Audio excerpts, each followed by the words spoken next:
El retrato de Dorian Gray de Oscar Wilde. Esta es la parte 18.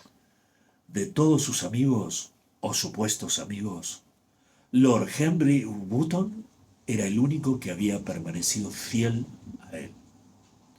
Mujeres que lo habían adorado sin medida y que en aras de ese amor se habían enfrentado a toda clase de censuras de la sociedad y habían desafiado la convención, parecían palidecer de horror o de vergüenza si Dorian Gray entraba en la habitación donde estaban.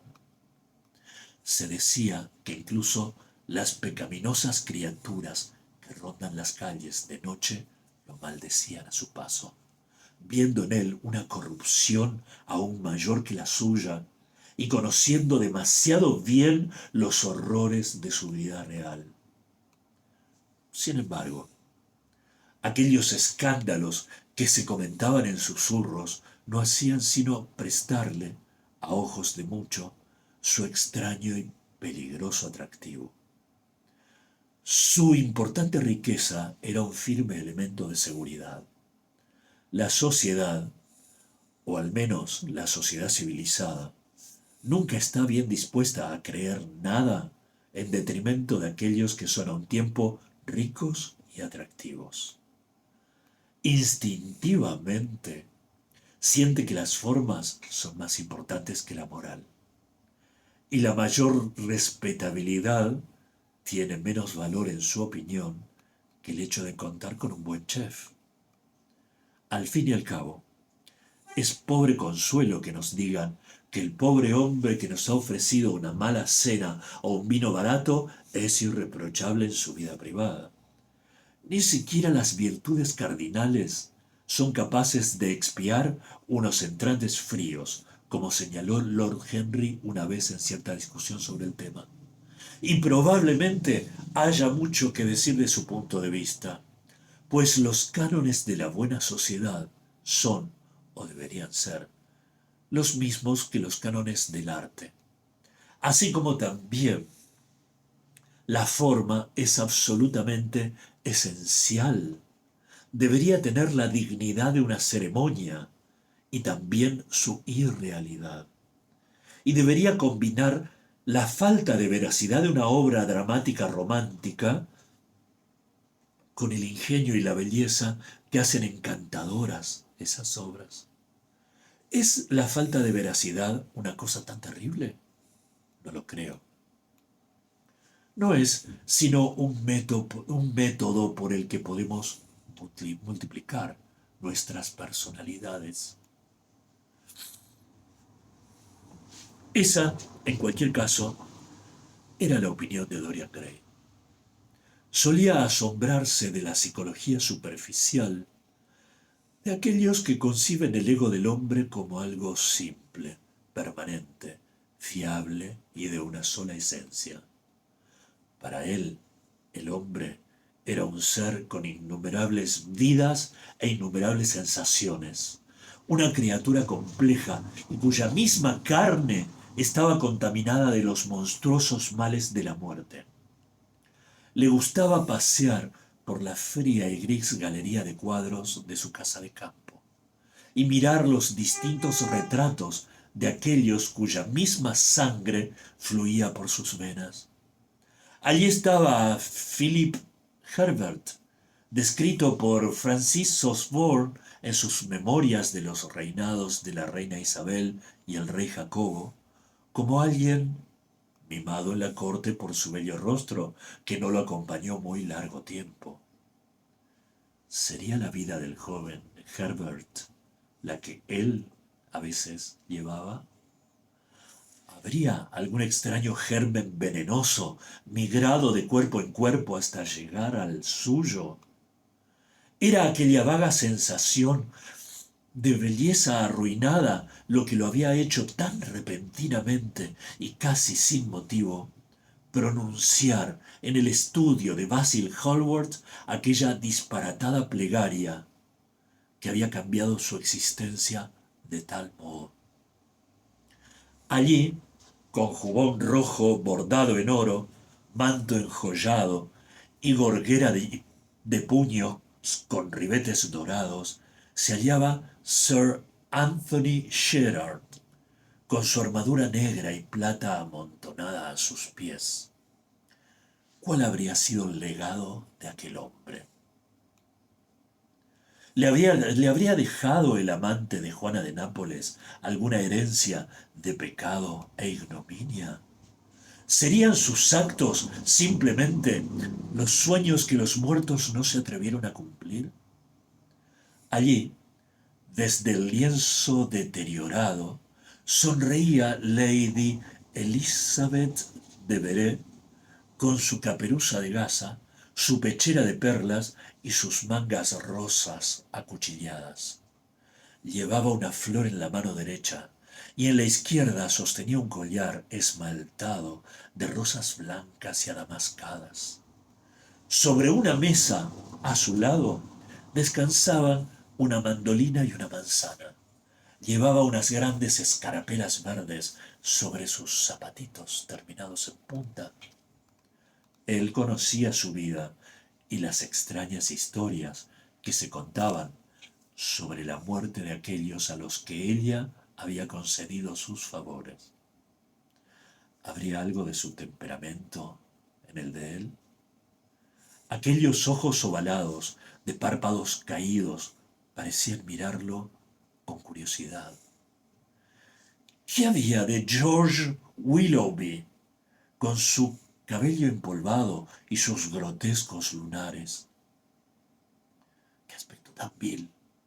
El rostro era saturnino y moreno, y los sensuales labios parecían torcerse en un gesto de desdén.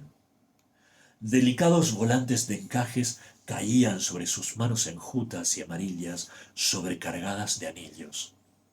Había sido un dandy del siglo XVIII, amigo, en su juventud, de Lord Ferrars. ¿Y qué del segundo Lord Gerard, compañero del príncipe regente en sus días de mayor desenfreno, y uno de los testigos de su matrimonio con la señora Fitzherbert? Qué orgulloso y atractivo estaba con sus rizos castaños y su pose insolente. ¿Qué pasiones le habría a él legado? El mundo lo había tenido por infame. Había dirigido las orgías en Carlton House. La estrella de la Orden de la Jarretera brillaba en su pecho.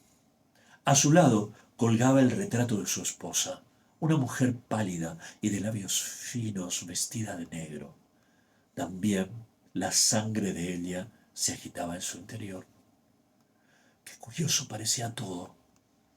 Pero uno tiene ancestros en la literatura tanto como en su propia estirpe, quizá incluso más cercanos en tipo y temperamento, muchos de ellos, y desde luego con una influencia de la que somos más absolutamente conscientes. Había veces en las que a Dorian Gray le parecía que la historia no era más que el recuerdo de su propia vida. La historia con mayúsculas era su vida. No como si lo hubiera vivido en cada acto y circunstancia, sino como su imaginación la había creado para él, tal como había sido ésta en su mente y en sus pasiones. Tenía la sensación de haber conocido a todos aquellos extraños personajes que habían desfilado por el escenario del mundo y habían hecho el pecado tan maravilloso y tan fascinante la maldad.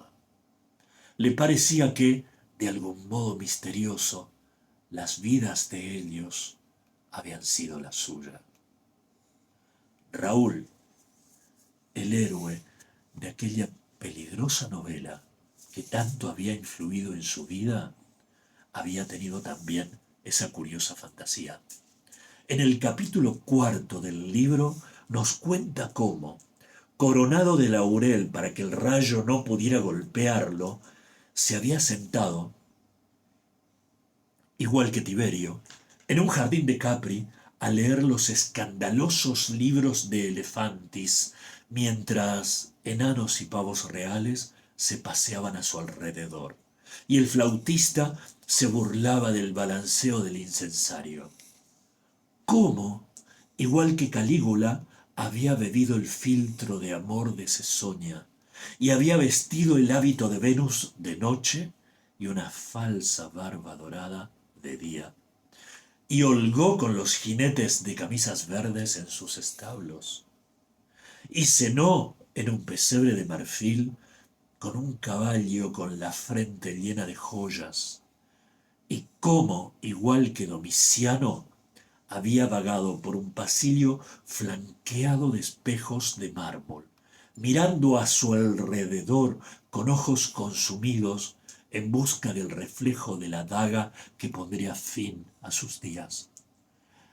Enfermo de ese ennui, del tedium vitae que se apodera de aquellos a los que nada niega la vida. También había contemplado, a través de una transparente esmeralda, el rojo caos del circo. Y luego, en una litera de nácar tirada por mulas con herraduras de plata, lo habían llevado por la calle de las Granadas hasta la casa del oro, y había oído a los hombres gritar al César Nerón a su paso.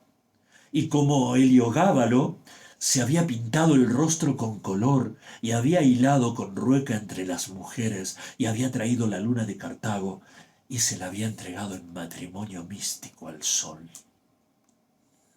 Una vez y otra, Dorian solía leer aquel capítulo fantástico, así como el capítulo que lo seguía inmediatamente, en el que Raúl describe los curiosos tapices que ha hecho tejer para él a partir de los diseños de Gustave Moreau, donde se habían plasmado las formas terribles y bellas de aquellos a los que la lujuria, la sangre y el tedio habían vuelto monstruosos o locos.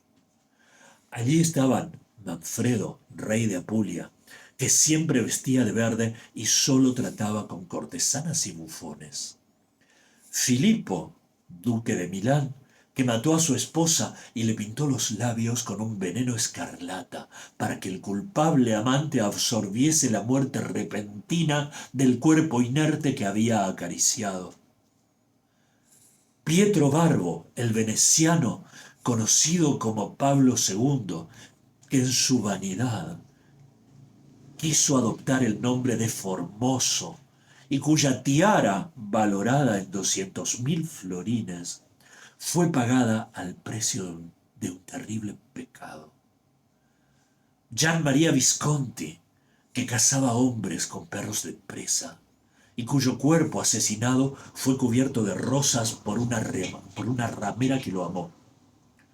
Borgia en su caballo blanco, con el incesto y el fratricidio cabalgando junto a él, y la túnica manchada de la sangre de Perotto. Pietro Riario, el joven cardenal arzobispo de Florencia, hijo y cómplice de Sixto IV, a cuya belleza sólo igualaba su libertinaje, y que recibió a Leonor de Aragón en un pabellón de seda blanca y carmesí lleno de ninfas y centauros, y cubrió de oro a un muchacho para que la sirviera en el festín como si fuera Ganímedes o Hilas. Etzelino, cuya melancolía sólo podía curarse con el espectáculo de la muerte y que sentía por la roja sangre la misma pasión que otros hombres sentían por el rojo vino. El hijo del demonio, se decía, que había logrado engañar a su padre jugándose a los dados su propia alma. Giambattista Chivo, que de burla adoptó el nombre de inocente y a cuyas aletargadas venas transfundió un médico judío la sangre de 3 muchachos. Segismundo Malatesta, el amante de Isota y señor de Rímini, cuya efigie fue quemada en Roma como enemigo de Dios y del hombre, que estranguló a Policena con una servilleta y le dio veneno a Ginebra d'Este en una copa de esmeralda, y que en honor de una pasión ignominiosa construyó un templo pagano para la fe cristiana. Carlos IV, que tan desesperadamente adoraba a la esposa de su hermano, que un leproso le advirtió de la locura que se estaba apoderando de él y sólo podía aliviarse con unos naipes sarracenos donde estaban pintadas las imágenes del amor, la muerte y la locura. y con su jubón corto y su sombrero adornado con joyas y sus rizos como acantos, Grifonetto Baglioni, que asesinó a Astorre con su prometida y a Simonetto con su paje, y cuyo encanto era tal que mientras yacía moribundo en la plaza amarilla de Perugia, aquellos que lo habían odiado no tuvieron más remedio que llorar, y Atalanta, que lo había maldicho, lo bendijo. Todos ellos ejercían sobre él una horrible fascinación. Los veía de noche y perturbaban su imaginación durante el día. El Renacimiento había conocido extrañas maneras de envenenamiento. Envenenamiento con yelmo y antorcha encendida, con un guante bordado y un abanico con piedras preciosas, con una poma dorada y una cadena de ámbar. Dorian Gray había sido envenenado por un libro. Había momentos en que contemplaba el mal sencillamente como un modo a través del cual podía realizar su concepción de lo bello.